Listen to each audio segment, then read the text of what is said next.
Olá, boa noite. Começa agora o Jornal da Justiça desta segunda-feira, 19 de julho. O presidente do Supremo, o ministro Luiz Fux, não avalia como urgente a ação de partido político para que a Corte determine ao presidente da Câmara dos Deputados uma definição sobre os pedidos de impeachment contra Jair Bolsonaro. Esse é um dos destaques da edição de hoje. Você vai ver também. Esposa de acusado pelo assassinato da vereadora Marielle Franco é presa por tráfico internacional de armas. Presidente do Superior Tribunal de Justiça nega habeas corpus a DJ que foi preso por agredir a ex-companheira. E ainda, Justiça condena site de hospedagem a indenizar consumidoras que pagaram por hotel que não existia.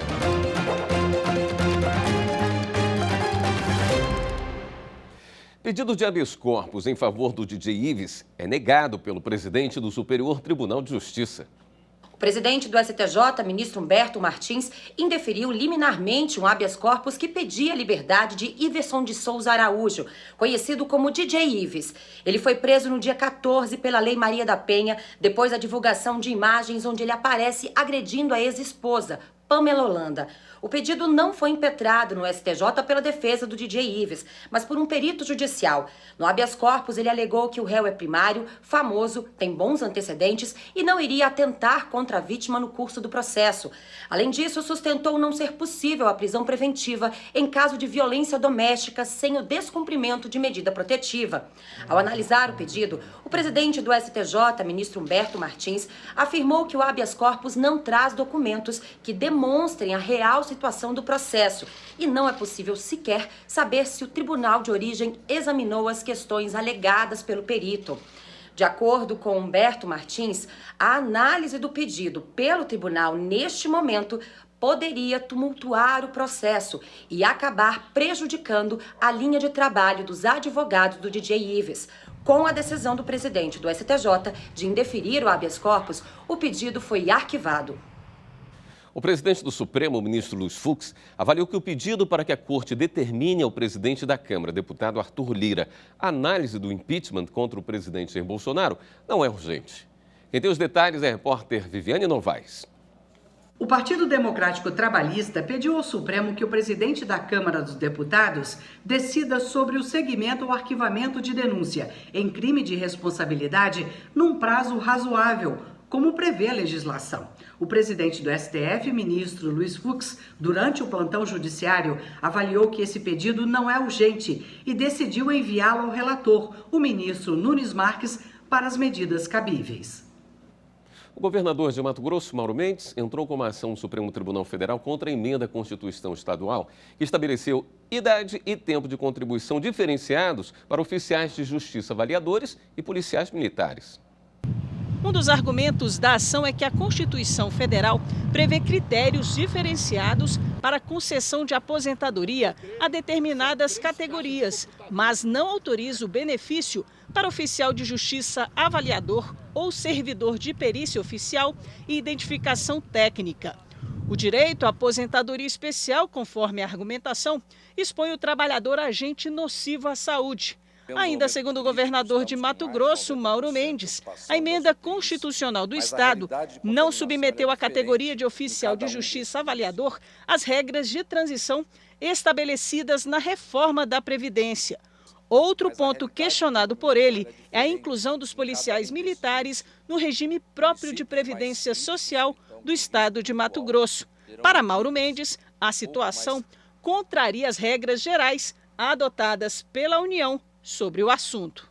O relator é o ministro Alexandre de Moraes, que aplicou ao processo o rito previsto na Lei de Ações Diretas de Inconstitucionalidade. Com isso, o julgamento do caso ocorre pelo plenário do Supremo diretamente no mérito, sem prévia análise do pedido de liminar. Moraes solicitou informações da Assembleia Legislativa do Estado e a manifestação do Advogado-Geral da União e do Procurador-Geral da República. O Jornal da Justiça faz uma retrospectiva dos principais julgamentos do Supremo Tribunal Federal no primeiro semestre deste ano. Hoje, a consultora jurídica Karina Zucolotto destaca a decisão que considerou a parcialidade do ex-juiz Sérgio Moro nos julgamentos de ações penais contra o ex-presidente Lula. Olá, boa noite. Dando sequência à retrospectiva dos julgamentos realizados no primeiro semestre de 2021 no plenário do Supremo Tribunal Federal, vamos falar dos recursos apresentados pela defesa do ex-presidente Lula e também de um recurso apresentado pela Procuradoria-Geral da República contra a decisão do ministro Edson Fachin, que declarou a incompetência da 13ª Vara Federal de Curitiba para processar e julgar as ações penais contra o ex-presidente envolvendo o caso do triplex do Guarujá, o sítio de Atibaia e imóveis do Instituto Lula. O julgamento começou em abril deste ano e, por maioria de votos, os ministros confirmaram a decisão do ministro Edson Fachin, que entendeu que o caso não deveria ser processado e julgado na 13ª Vara Federal de Curitiba, porque não havia qualquer ligação com os supostos desvios da Petrobras e as investigações envolvendo a Lava Jato. Naquela ocasião, os ministros decidiram ainda, por maioria de votos, que esses casos deveriam ser encaminhados à Justiça Federal de Brasília e não à Justiça Federal de São Paulo, como votou a minoria. Os ministros ainda começaram a julgar naquela ocasião, e fez-se uma maioria, mas o julgamento não foi concluído, sobre uma arguição de suspeição do ex-juiz Sérgio Moro, que foi levantado pela defesa do ex-presidente Lula.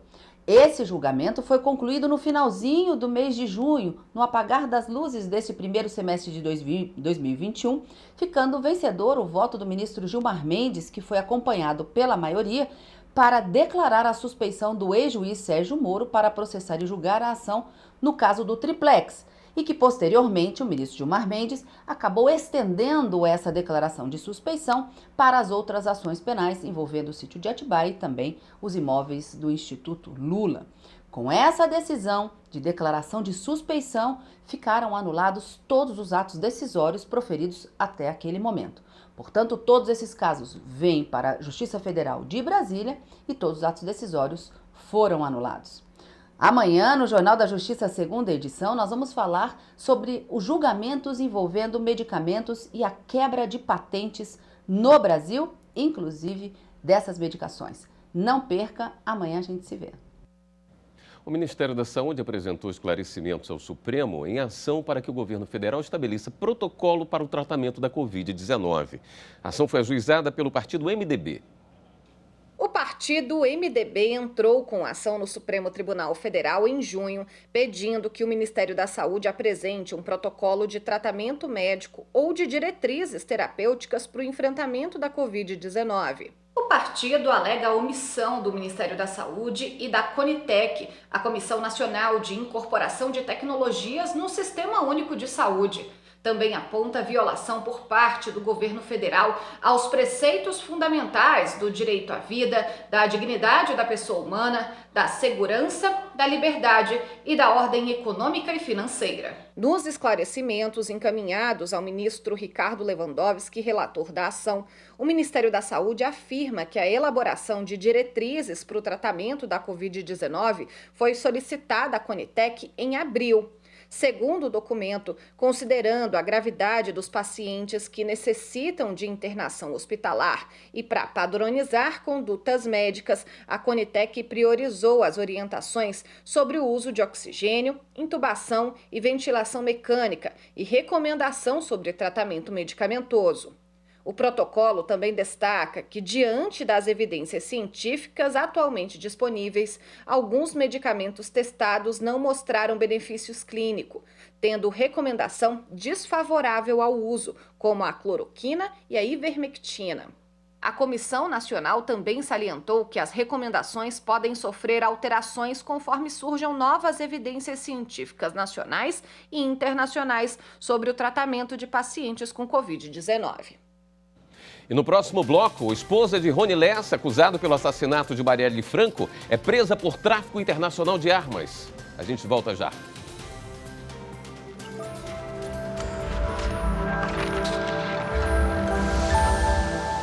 A Constituição Federal Brasileira é riquíssima ao garantir a nossa democracia e direitos fundamentais primordiais. A Constituição é ferramenta necessária para estabelecer as funções dos três poderes da União, Legislativo, Executivo e Judiciário, e para que juntos possam garantir o bem comum.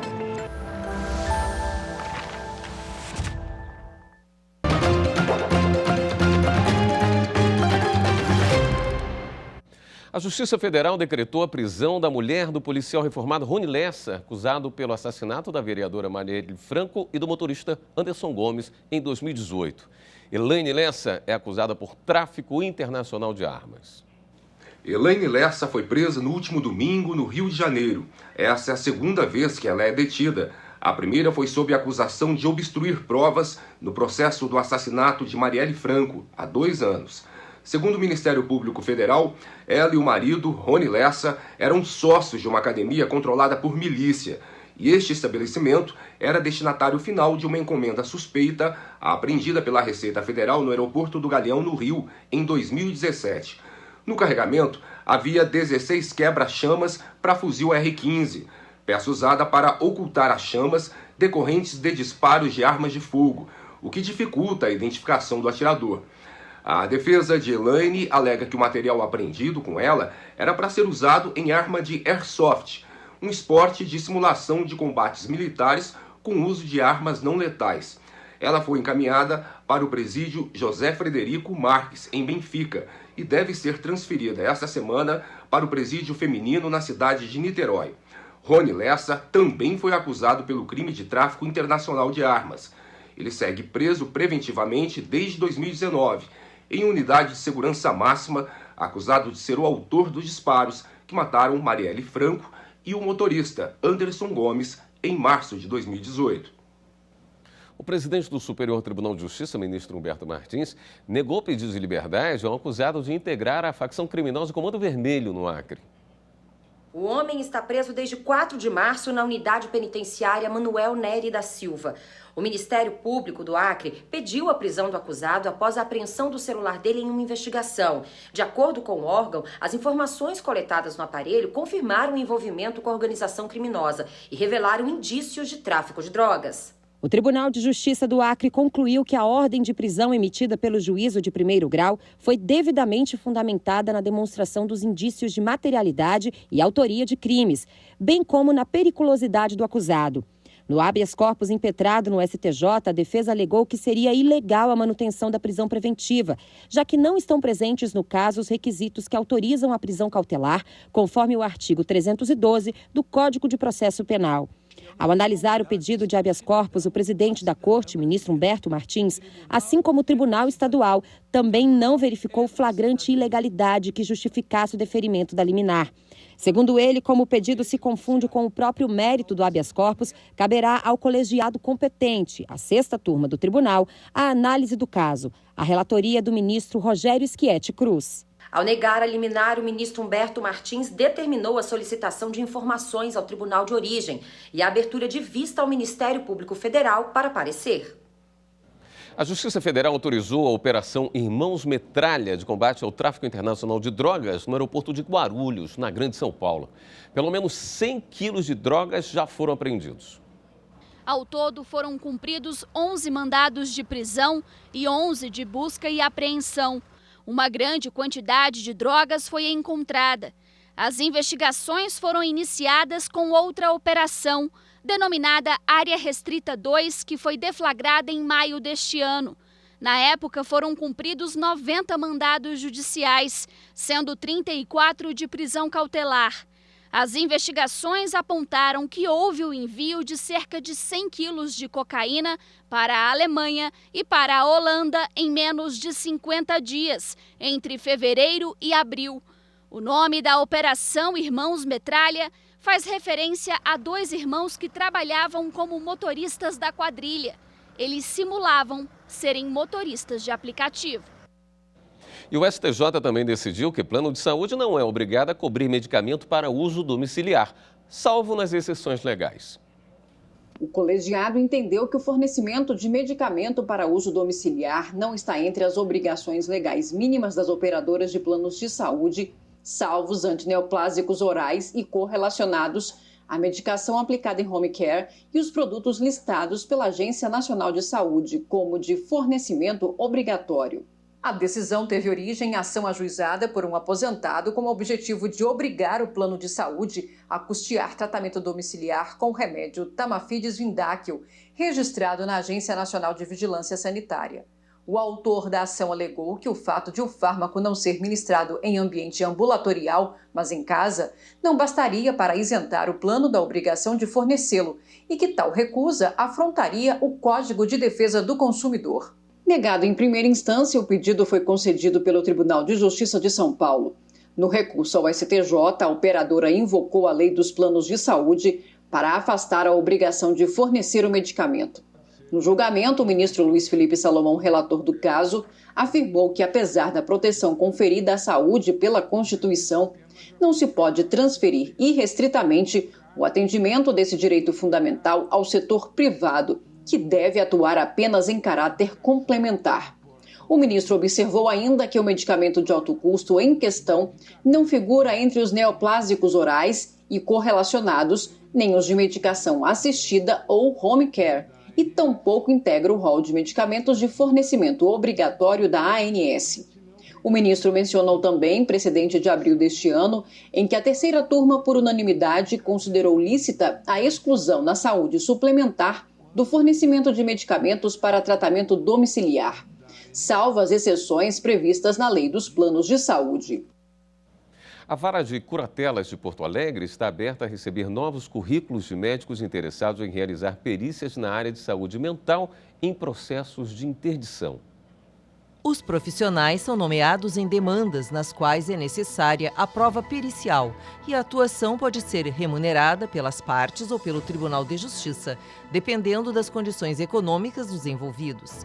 Os médicos interessados devem remeter o currículo atualizado para o e-mail que aparece aqui na tela. E para mais informações, acesse tjrs.jus.br. As perícias são realizadas nos processos que demandam essa prova técnica para a definição da capacidade civil das pessoas que são questionadas exatamente nos processos de interdição. O número de médicos necessários é relevante e a contribuição dos profissionais é importante para a definição dos processos. E ainda falando sobre o Rio Grande do Sul, o Ministério Público Federal reforçou o pedido para que obras sejam realizadas em escolas de território indígena. Desde 2010 estão previstas obras nas escolas da terra indígena Guarita, localizada nos municípios de Tenente Portela e Redentora. A primeira vara da Justiça Federal de Palmeira das Missões condenou em sentença judicial proferida em 2016 o Estado do Rio Grande do Sul a iniciar as obras, mas a decisão nunca foi cumprida. Um dos motivos alegados recentemente é a restrição ao acesso a terras indígenas por causa da Covid-19. Mas, segundo o Ministério Público Federal, quase todas as comunidades já foram vacinadas. Por isso, o MPF reiterou em juízo o pedido para o início das obras sob pena de multa. E no próximo bloco, Justiça condena site de hospedagem a indenizar consumidoras que pagaram por hotel que não existia. Voltamos em instantes.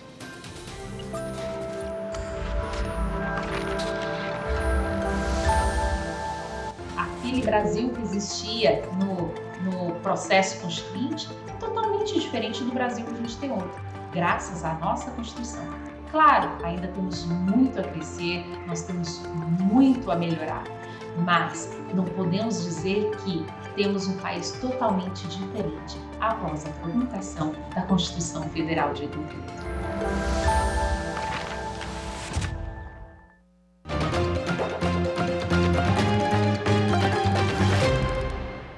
Músico não é obrigado a ter inscrição em conselho profissional para participar de shows e eventos. É como entende o TRF da Primeira Região, com sede em Brasília. Antes da pandemia, era comum a realização de shows e eventos em datas comemorativas de cidades do Brasil inteiro. E essas apresentações muitas vezes chegaram a gerar processos judiciais. Em Minas Gerais, no município de Lagoa Formosa, a Ordem dos Músicos do Brasil questionou a contratação de bandas e músicos nos eventos promovidos na cidade sem a exigência de inscrição em conselho profissional. Para a Ordem, isso deveria ser obrigatório. Caso contrário, penalidades poderiam ser aplicadas. O caso foi parar no Tribunal Regional Federal da Primeira Região. A 7ª turma considerou que a atividade musical é uma forma de expressão artística, não representando potencial lesivo à sociedade, e destacou que a Constituição prevê que o exercício profissional é livre, desde que atendidas as qualificações fixadas por lei.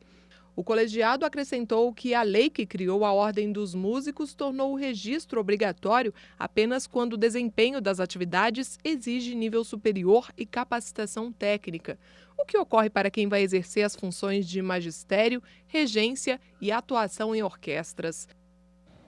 Olha essa história. 2 turistas reservaram uma pousada numa praia paradisíaca do Nordeste, mas quando chegaram, descobriram que o local não existia mais. O caso foi parar na justiça e o Airbnb foi condenado a indenizar as consumidoras por danos morais.